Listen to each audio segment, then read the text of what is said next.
मेरे वो बहन भाई जिनको आंतों का अल्सर है, आंतों में ज़ख़म या सोजिश की प्रॉब्लम है, वो खाने पीने से आजिज़ हैं, पेट में दर्द रहता है, खाना पूरी तरह डाइजेस्ट नहीं होता और बीमारी रोज़ ब रोज़ बिगड़ती जा रही है। मैं उन्हें ये बेहतरीन रेमेडी बता रहा हूँ। आपने दूध 1 गिलास यानी 200 ml और इसमें छिलका इसबगोल 1 टीस्पून और 1 रोगने ज़ैतून 1 टीस्पून इसमें शामिल कर लेना है। तीनों चीज़ों को आपने मिक्स करके रोज़ाना किसी भी वक्त डेली लें। ये बहुत ही बेहतरीन रेमेडी है।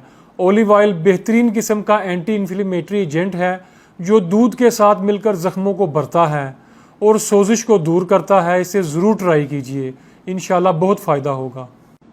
मेरे वो बहन भाई जिनको आंतों का अल्सर है, आंतों में ज़ख़म या सोजिश की प्रॉब्लम है, वो खाने पीने से आजिज़ हैं, पेट में दर्द रहता है,